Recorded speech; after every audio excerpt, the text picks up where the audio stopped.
Кино урлагт маш олон жанр байдгаас түүхэн жанр орчин цагт хийгдэх нь харьцангуй багассан байна. Тэр дундаа эртний хаант улсууд, дундад 100 гэх мэт цаг үед өрнөх кино эрс багассан. Харин эсрэгээр орчин цагийн түүхэн үйл явдал, алдартнуудын намтарчилсан кинонууд ирж авсаар.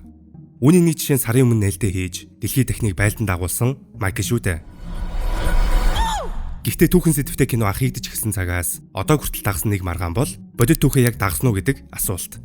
Хүмүүсийн хамгийн хайртай, хамгийн алдартай, өндрөөр үнэлэгддэг кинонууд хүртэл тодорхой хэмжээнд энэ асуудалд өртдөг. Эсвэл киноны гол дүрийн эсрэг талд ач холбогдол өгөх нь бага, түүхийг нь гуйвуулах тохиолдолч бий. Тэгвэл өнөөдрийн бичлэгээр түүхэн киноны талаар бас нэгэн сонирхолтой уран бүтээлийн тухай тайлбарлая.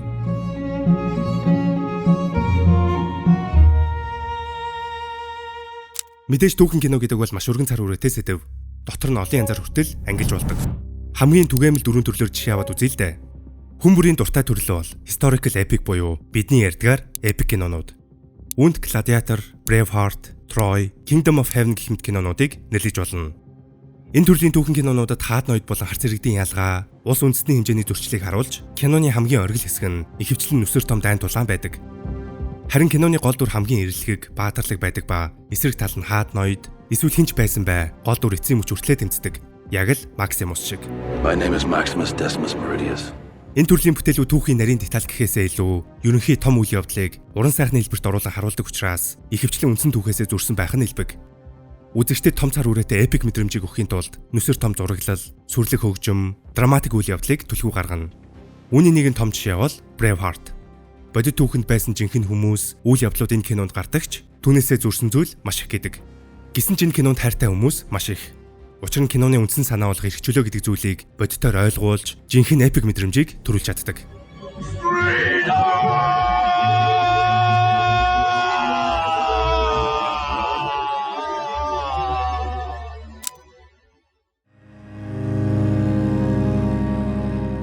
Тэгвэл том дайн тулаан байхгүй, байсан ч тэр нь гол зүйл нь биш. Илүү хүн дээр суурилсан түүхэн кино бол historical drama буюу түүхэн драм. Үүнд алдарч Schindler's List, Dunkirk, 12 Years a Slave, All Quiet on the Western Front гэх мэт кинонуудыг нэрлэж болно. Яг нь зарим anti-war буюу дайныг эсэргүүцсэн кино л доо. Гэвч гол зорилго нь кинон дээрх үйл явдлууд дөрүүдэд хэрхэн нөлөөлж байгааг харуулдгаараа онцлог. Өөрөөр бол түүхэн үйл явдлыг харуулж байгаач киноны дөрүүд тулгарч буй нөхцөл байдлыг голчлон харуулдаг. All Quiet on the Western Front кинон дээр гол дүр дайнд явахаас өмнө ямар хүн байсан, дайны талбар дээр очиод юу болж өөрсөнг бид үзсэн. Дайн гэдэг зүйл ялалт, баатарлаг явдал огт биш гэдгийг үгсэн зэргийн цогцсноос увцыг навч цэвэрлэн дараагийн дайнд явж буй хүүгүүдэд өгч буй эхлийн хэсгээс л маш тодорхой харж болно. Угаасаач германчууд өөрсдөө дэлхийн 1-2 дугаар дайны кино эсвэл ном зохиол бичихтэй түлхүү антивар байдлаар хийж, ёс суртахуун, гэмзэм, дайн гэдэг зүйл герман улсад ч бас яаж буруугаар нөлөөлж байсныг тодтогдсон харуулдаг.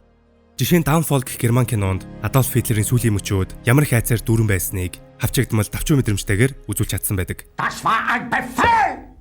Der Angriff Steiners war ein Befehl! Эсвэл Christopher Nolan найруулагчийн Dunkirk кинонд сүртэй гол дүргээд байх зүйлгүйч цаг хугацаа, айдас, амьд үлдэх хүслийг гол элементээ болгосон байдаг. Тэгвэл миний ярих гээд байгаа нэг кино энэ төрөлд ч бас багтана. Монгол, Англи, Унгар, Австрали гэсэн дөрвөн улсын хамтарсан бүтээл, Монголын үндэсний компани Монголсат Networks-ийн хөрөнгө оруулан бүтээлсэн 1242 өрнөдийн босгон дээр кино маргаангүй түүхэн драм төрөлд хамаарна. Киноны үйл явдлын хувьд Батхааны аян дайн буюу түүхэнд ахмад төвгүүдийн аян дайн гэж нэрлэдэг Европ руу хийсэн байлдан дагуулыг харуулсан.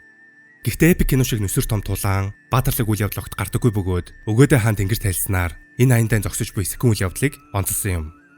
Ингэхдээ Батхан гэж ямар хүн байсан, юунаас болж ямар шийдвэр гаргаж байгаа, түүнтэй хамт байлдаж явсан ханхүү болон баатруудад энэ нь хэрхэн тусч, цаашлаа тэдний дунд зөрчил үүсч байгааг илүү харуулахыг хичээжээ. Тиймээс ямар нэгэн том дайн тулаан хүлээх шаардлагагүй. Харин нөгөө талаас Унгар болон Европын орнуудад энэхүү аян дайн ямар хүн дээр тусч байсан, хэрхэн дагжин чичирч байсныг хаад ноёдоос нь эхлээд энгийн харц иргдээр нүртэл төлөөлүүлсэн. Хамгийн гол нь энэ кино манай монголчуудыг зэрлэг балмад бус, өөрсдийн гэсэн соёлтой, өг дээдсийнхээ зарилгийг дээдэлдэг гэх мэт маш эергээр дүрсэлсэн юм. Харин та бүхэн энэ сонирхолтой киног Мо ТV-гээс үлээн авч үзээрэй. Энэ кинонд гадныхан оролцсон учраас продакшн талаас Монгол киноноос хамаагүй сайн, монголчууд бас оролцсон учраас түүх соёл талаасаа ч бас биднийг үнэн зөв харуулж чадсан. Монголоос бүр нийт 36 уран бүтээлч оролцсон байлээ. Үүнд каскадерийн баг, дизайнер, нүүр хувиргагч, түүхийн зөвлөгч, зохион байгуулагчид гээд олон талаас нь оролцсон. Харин киноны гол дүр болох Батхааны дүрд жүжигчин Чэболд, цаашлаад Цэрэнболд, Баттөр, Барславг, Баярбат гэх мэт манай Монголын өнөө цагийн хамгийн мундаг жүжигчид тогложээ. Нэмээд гадны талаас ч бас хэд хэдэн алдартай Европ жүжигчид тоглосон. Бидний хамгийн сайн таних нь Торын найз Уолстаг тоглосон Британи жүжигчин Рэй Стивенсон. Харамсалтай энэ жүжигчин маань киноныхаа нээлтийг үзэж чадлагүй зурдаар таалт өгсөн юм байлээ. Түүний хувьд Marvel Cinematic Universe дүр бүтээснээс гадна Холливуд болон олон улсын мундаг бүтээлүүдэд оролцож байсан тунд ажгүй карьертай туршлагатай жүжигчин байсан. Миний хувьд энэ киног үзээд хамгийн таалагдсан зүйл нь Монгол талын хувцас хэрэглэл, хоёрог дуулахын дизайн байсан. Тэгсэн чинь үүнийг нь ч бас манай Монгол талаас хийсэн юм байлээ. Харин орчин цагт хамгийн хийгдэж байгаа төрөл нь biopic буюу намтарчилсан кинонууд. Энэ төрлөө илүү том ач холбогдолтой гэвэл мэдээж Oppenheimer, The Social Network эсвэл аль нэг алдартны амьдралаас идэвхсэн кинонууд. Энэ төрөлд гэхдээ нэг том асуудал бий. Хүний амьдрал хизээж кино шиг байдаггүй. Мандаж бас гундаж явсан талыг нюанстай гаргаж кино болгоход хамгийн төвөгтэй. Тиймээс хүний бүтээн амьдралыг гэхээсээ илүүтэй ямар нэг чухал мөчийг илүү онцолдог. Саяхан нэлтэйсэн Майклийн хувьд илүү түүний хөгжимдэр нь суурилсан байсан ч Jackson 5-аас хэрхэн салж соло карьер хүртэл амьдралыг нь онцолсон.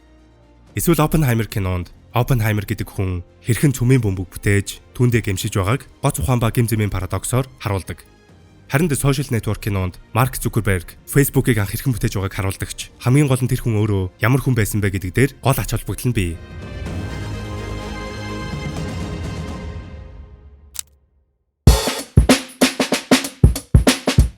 Харин миний хувьд хамгийн сонирхолтой санагддаг нэг төрөл нь түүхийг revision хийсэн буюу түүхэн үйл явдлыг албаар өөрчилж what if гэсэн асуултыг тавьдаг төрөл. Энэ төрлийн мастер бол ямар ч маргаангүй Quentin Tarantino. Түүний Inglourious Basterds, Once Upon a Time in Hollywood кинонууд энэ төрлийн хамгийн том төлөөлөл. Adolf Hitler-ийг шүршээд алчихвал яах вэ? Sharon Tate-ийн алга болоогүй бол яах вэ гэх мэт сонирхолтой өнцгийг гаргаж чаддаг. Өөрөөр бол бодит түүхэн үйл явдал хүмүүс гарч байгаач тэдгээрийг бүхэлд нь өөрчилсөн байдал. Creepwood hippie cult гаруудыг хэрхэн болгож тавьж байгааг сүүлд нь Rick Dalton тэднийг паялнагдаж байгаа зэрэг нь аимшигтай хүчирхийлэл юм шиг боловч жинхэнэ түүхийг нь мэддэг хүмүүст бол яг тэр кайфтай мэдрэмжийг өгч чаддаг. Энэ мэтчлийн түүхэн киног янз бүрээр хийдэг. Тэгвэл бичлэгнийхэнд хэлсэнчлэн түүхэн кино оригинал түүхээ 100% дагах ёстой юу? Нэг тал нь киногоор дамжуулж үзэгчдэд түүхийн боловсрол олох ёстой. Тиймээс үнэн байх нь зөв гэж үзнэ. Нөгөө талд кино бол урлаг, үүнд баримтат кино гэсэн тусдаа төрөл бий. Тиймээс уран сайхны кино нь баримтат кино шиг 100% үнэн байх эсгүй гэж үзнэ. Яг үүндээ аль нь зөв. Гэвч кино уран бүтээлчид, үзэгчид бид ч тэр аль алинд нь нюанстай хандхан зүйтэй.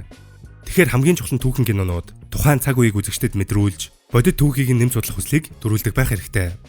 Жишээ нь Батаны аян дайны тухай 1242 Өрнөдийн босгон дээр киног үзээд Монголын түүхээ илүү судалмар сэдлийг төрүүлж чадсан. Харин түүх гэдэг бол өөрөө бидний төл 13 дугаар зуунд хүмүүс амьдарч л байсан. Тэдний дунд бидэнтэй адил асуудал байж л байсан. Хүн гэдэг амьтан энэ цагаас хойш нэг их өөрчлөгдөж шалаагүй. Өөрөөр хэлбэл түүхэн кино нь өнгөрсөн үеийн хувцастай өнөөдрийн бидний тухай кино. Жишээ нь HBO хийсэн Чернобыль зурвал орчин цагийн хүн төрөлхтний түүхэн дэх хамгийн аимшигт ослоос эдвэлсэн ч тухайн цаг үеийн зүйлд холбоотуулс идэл хэрэглэл хамгийн гол нь тэрхүү аимшигтай систем дарамт шахалтыг дэлгэцэн дээр гарч буй дүр бүрээр харуулдаг. Хамгийн сүүлд Валерий Легасовын хэлсэн энэ үг өнөөдөр ч бидний амьдралд байгаа зүйл. Every lie we tell incurs a debt to the truth. Sooner or later that debt is paid. Мэдээж энэ зурвал бодит түүхээс баг зэрэг зөрүүтэй зүйл байгаач чанартай болсон шалтгаан нь гол мөн чанараа алдаагүй гэсэн үг. Эсвэргээрээ 300 кино түүхийг маш их өөрчилж бараг л фэнтези юм шиг хэтрүүлэхтэй анханасаа реалистик байхыг зориогүй. This is Sparta! Гэхдээ энэ өөрөө үзэхэд зугаатай энтертейнинг байж чаддаг учраас ихэнх хүмүүс дуртай байдаг. Заримдаа түүхийг яг дагна, заримдаа өөрчилнө, заримдаа бүр худалгаасаа зохионо. Гэхдээ сайн түүхэн кино болгох нэг зүйлийг хийж чадсан байдаг. Түүхийг музейн шилэн хоргонд байгаа үзмэр шиг биш, яг л амьд мэд, бодит мэдрэмжийг төрүүлдэг. Энэ л өөрөө кино урлагийн гайхамшиг баг. За тэгээд та бүхэн 1242 Өрнөдийн босгон дээр киногоо MoTV аппликейшнаар хүлээн авч үзээрэй. MoTV аппликейшн нь OTT технологи суурилсан стриминг бөгөөд зурагт, таблет, гар утасгээд хүссэн төхөөрөмж дээрээ суулгаад ашиглах боломжтой. Монгол болон гадаадын 100 гаруй сувагтай, тэдгээр сувгуудаа бүр 7 хоногоор ухрааж үзэх боломжтой. Нэмээд багцад дагалдах олон кино зурлууд байдгийн байна лээ. Тиймээс та бүхэн сонирхоод үзээрэй. За тэгээд дараагийн бичлэгээр уулзцгаая.